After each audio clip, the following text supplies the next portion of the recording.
Assalamualaikum warahmatullahi wabarakatuh. My name is Putri Nurina Aisyah binti Suhadi. My metric number is 2312916. Okay, now I will explain about secular humanism. So, what is secular humanism? Secular humanism is a philosophy or belief system based on human reason, logic and ethics. Okay, other than that, secular humanism reject religious dogma, supernatural belief and superstition. Okay, other than that, secular humanism rooted in humanist ethics, science and philosophical naturalism.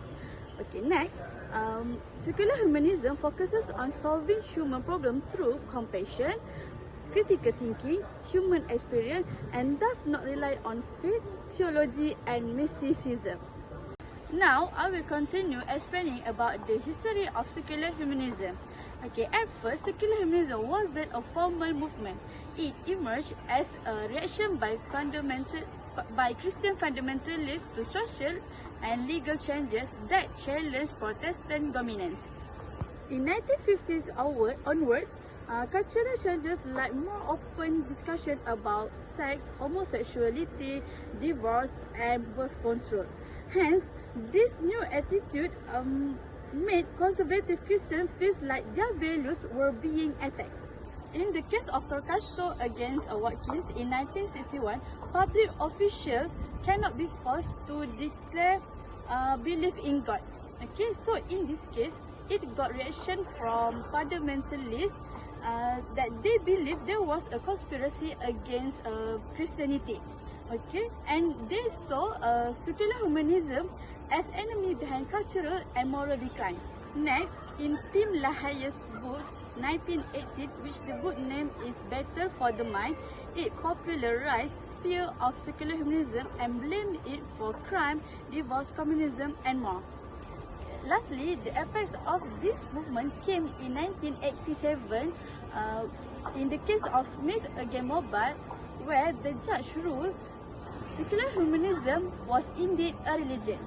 So, that's all from me. I will pass to the next presenter. Thank you. Okay, my name is Faizatul Balkis and my metric number is 2417588.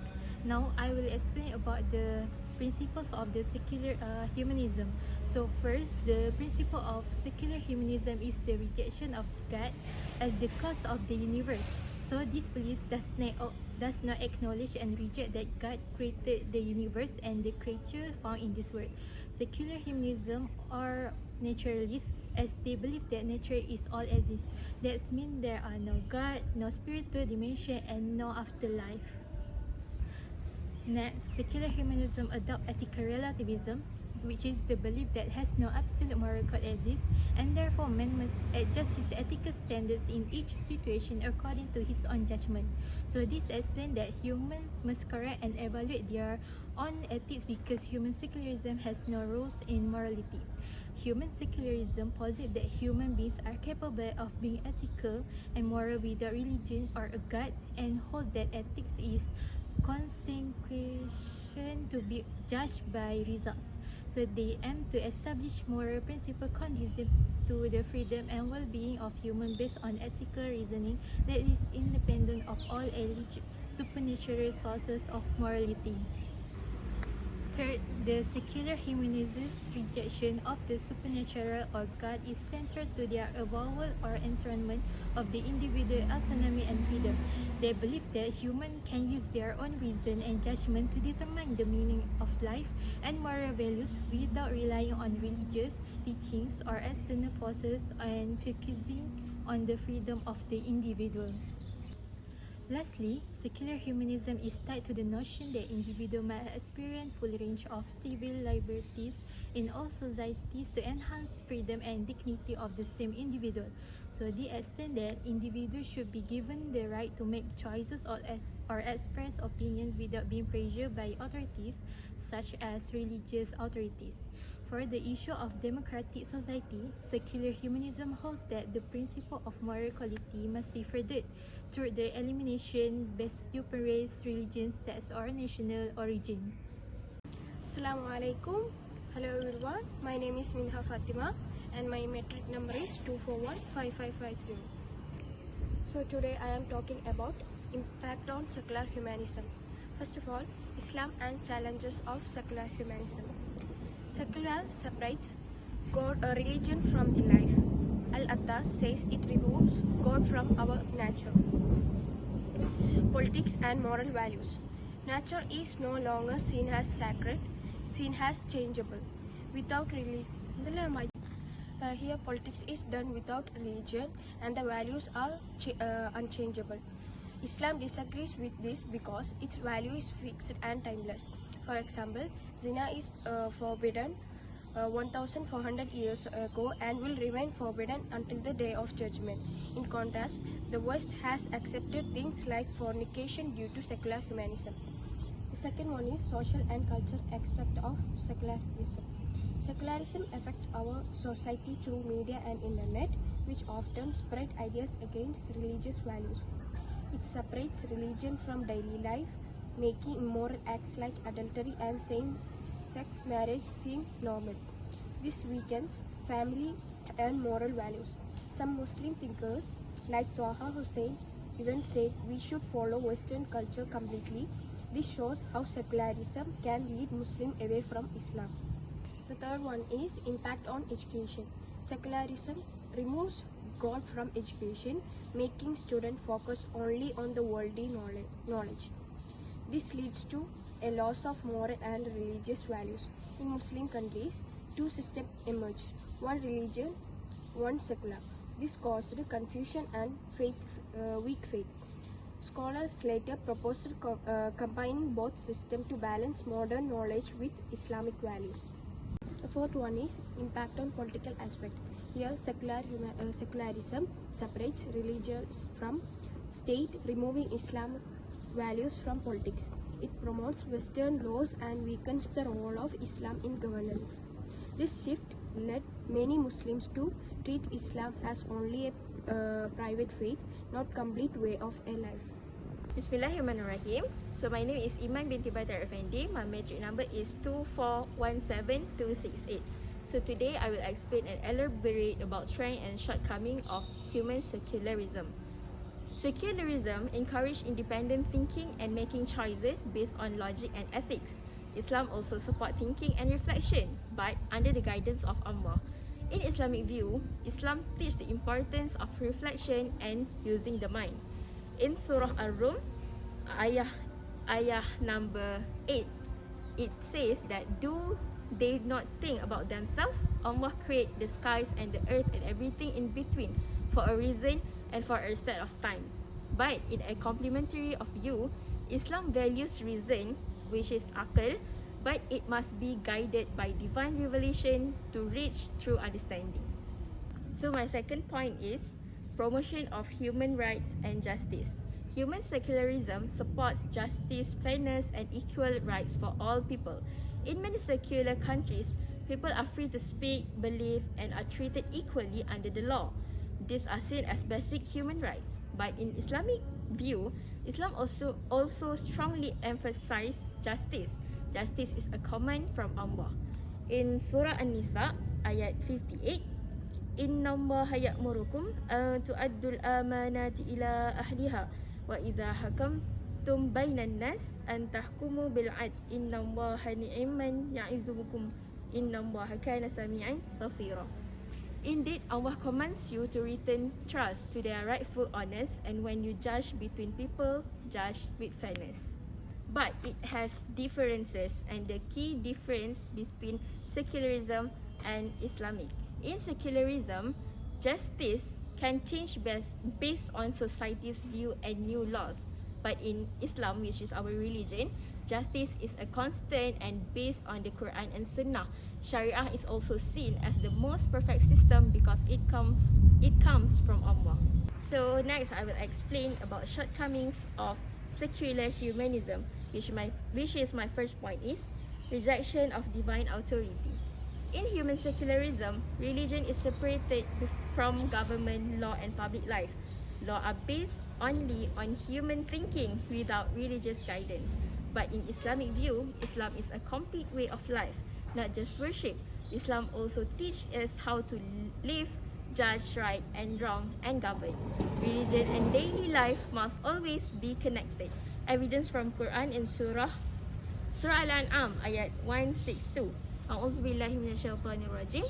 Qul inna salati wa nusuki wa mahyaya wa mamati lillahi rabbil alamin. That means, surely my prayer, my sacrifice, my life, and my death are all for Allah, Lord all of. There are evidence from hadith that Prophet Muhammad said, whoever adds something to this religion that is not part of it, it will be rejected. In Sahih Al-Bukhari, hadith number 2697.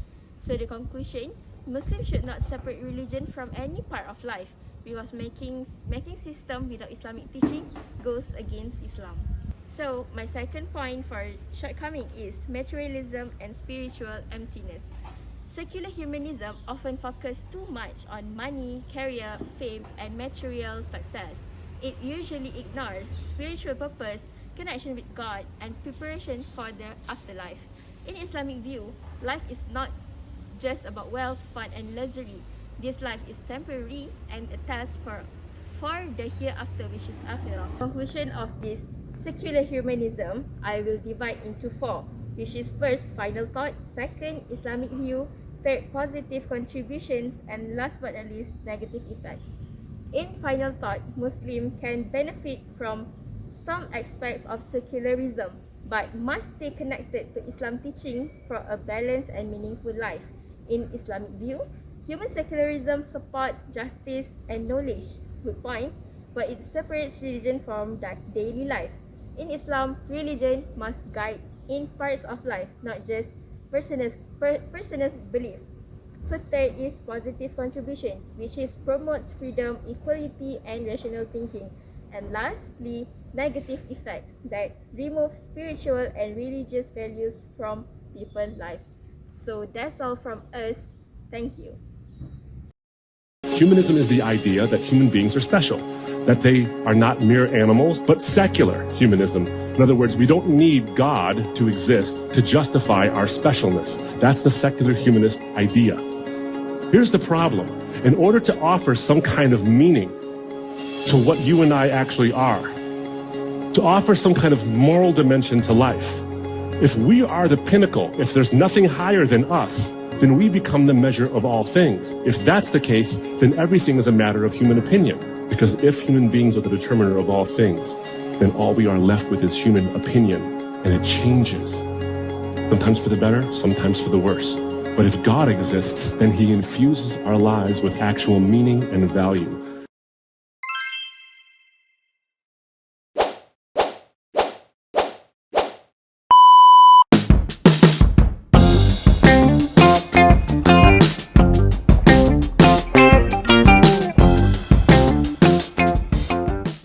Yo guys, Assalamualaikum. So welcome back to our Chill Corner podcast. So today we are going to discuss about a big topic, secular humanism. But don't worry, that will not explode your brain, because today we are not alone, because I have a special and intelligent guest. So let me introduce you to our guest.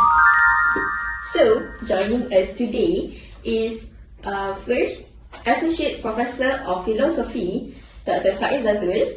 Hi. So our second guest is a lecturer in ethics and social studies, Dr. Fatima. And last but not least, our special guest is a finalist student in philosophy and political science, Miss Aisha. Okay. So let's move to our first ever question, because we don't want to wasting our time. So my first question is, I will ask to Dr. Fatima. Dr. Fatima, how does secular humanism influence the way we shape public policies like education, healthcare, and law? Oh, that's a good question. So for my answer for this question is, here secular humanism brings the idea that policies like education, healthcare, and law should be based on reason, science, and human values, not only particular religious belief. So some of the examples are, education teach science without pushing the religious belief, and hospitals follows medical evidence, and law protect the human rights equally, regardless their religion belief. Oh, I see. Thank you, Fatima, for an insightful thought and opinion for me. So, without wasting time, I will ask the second question about religious belief to Miss Aisha. Miss Aisha, in a multicultural society like our Malaysia, can secular humanism coexist with religious beliefs? Can you give your opinion? Bismillahirrahmanirrahim. To answer that question, in a diverse society like Malaysia, secularism can definitely coexist with religious belief. As long as there is a mutual respect, because secular humanism is not about fighting religion, but it's more about making sure that religion, whether Muslim, Christian, Buddhist, or Hindu, or anyone else, is treated fairly, and their respect and their rights are respected.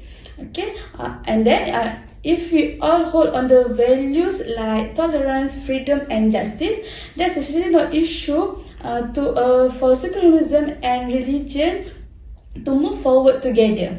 For example, in public law and education, we can focus on common principles that everyone agree on, without touching religious sensitivity. So the key here, we all need to have respect, understanding, and finding common ground. So I think that's all. Thank you, Miss Aisha, for the answer, because I think that is very important since we live in Malaysia that majority of us is Muslim, right?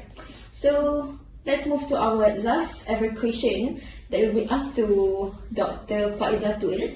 So Doctor, some people say secularism can make people lose their religion. Is that true?